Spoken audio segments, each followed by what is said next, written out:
Rakesh, what have you made of the beating in stocks like Yes and IndusInd over the last few days? Do you think it's warranted? I think it's an overreaction, and as you heard the management, only if this restrictions remain for a prolonged period, that the impact will, come on these banks. So I would say that, you have a RBI governor changing in September, and if economy starts to look slightly better, quantitative easing doesn't really phase out so fast, things will stabilize, and these restrictions will go by August or September. So we would be really biased into this dip onto all these quality private sector banks. Just looking at the top 10 picks in your model portfolio though, Rakesh, you guys don't have a single FMCG name featuring there. I mean, are you done with how, valuations are for that space? What do you feel about some of these FMCG stocks and where they're trading at? See, obviously valuations are extremely rich, and it is difficult to justify, holding any of these names at these valuations.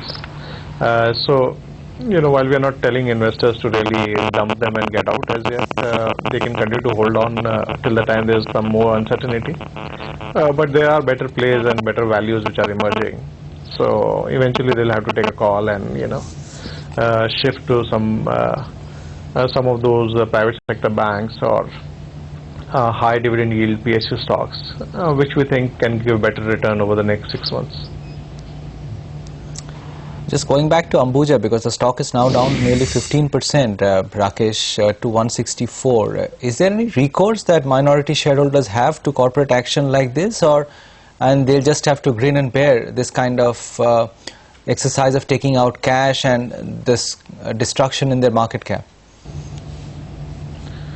See, obviously the merger would entail shareholder approval and court approvals. So there are recourse available for the shareholders. And but see, the first tranche of the transaction is actually sale of 24% stake in Holcim India. That is just a pure investment and doesn't really require shareholder approval. So the big damage is already done in the first tranche, and for the second tranche you need shareholder approval and court approval. So let's wait and see how things pan out. I think there will be some resistance from the shareholders. You were talking about FMCG. How are you approaching IT as a space now? Because there the large cap valuation has expanded, and of late some of the mid caps have started to catch up, names like Hexaware. Yeah, I mean, see, mid caps still look reasonably valued. Like HCL Tech is trading at 12-13 P. Tech Mahindra is at around 10-11. So these stocks are playing the catch-up game after TCS run up, and Infosys is also jumping to 14-15 P. So what we are telling people is that we are market weight on this sector, not really going overboard and buying these names. There would be a lot of pullbacks here and there to give us opportunity to go overweight in this space. So maybe they can buy HCL Tech, which is our favorite pick in IT space. But wait for pullback in companies like Infosys, etc. I mean, 1 quarter is good, but probably they might, surprise on the downside in the next 1 or 2.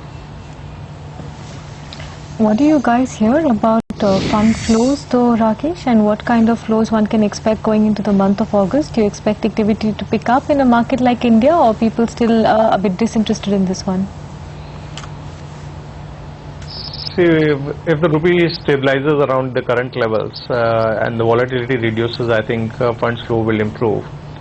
So, secondly, it will also depend on how the Indian economy is shaping. So, what I would tend to think is that liquidity is abound in the global market, and some of it will find way into India if things start to look better. So, it's already, the outflows are starting to moderate quite a bit, and probably by August, September we'll see a little bit of inflows trickling in back. So our assumption is that slow and steady inflows till December should happen. Can SEBI or the CCI or any other regulatory authority take some action on its own accord, Rakesh, because of the contours of this Ambuja ACC Holcim deal, or you think they're clean on that front as well? See, since they are particularly saying that the marketing divisions, etc., remain separate and they remain as two separate companies and having their own distribution channels, distributing, and retail network. So I don't think CCI would have any objection to this deal. Probably it is for the FIPB to see whether, almost $600 million would be taken out and whether, those kind of approvals are obtained or not. Speaking of cement, JP Associates has tumbled to 45 rupees now, of course because of balance sheet concerns. Would you buy it here, Rakesh? No way. Actually, the company is into deeper problem with a huge amount of debt, and the interest coverage ratio is hardly 1.3, 1.4x. So that doesn't really augur well. And if the downturn in the industry continues for some more time, they would have to do either equity raising or some asset sale. They have been trying to do some asset sale, but they have not been successful. So I think risks are highly loaded against Jayaprakash at the moment. So one needs to refrain from doing any kind of bottom fishing in that name. The other big collapse which has happened in the last few weeks is Wokhar, now down to 600 rupees. Is there a case for buying it, or would you still stay away? No, so we are recommending to stay away. The reason is that their two other facilities are going in for FDA inspection in August, and it is difficult to predict what will be the outcome given the warning letter and import alert in their the third facility.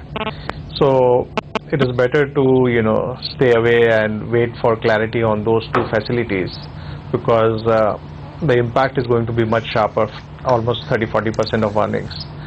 So stay away till we have more clarity on inspection of FDA from those facilities.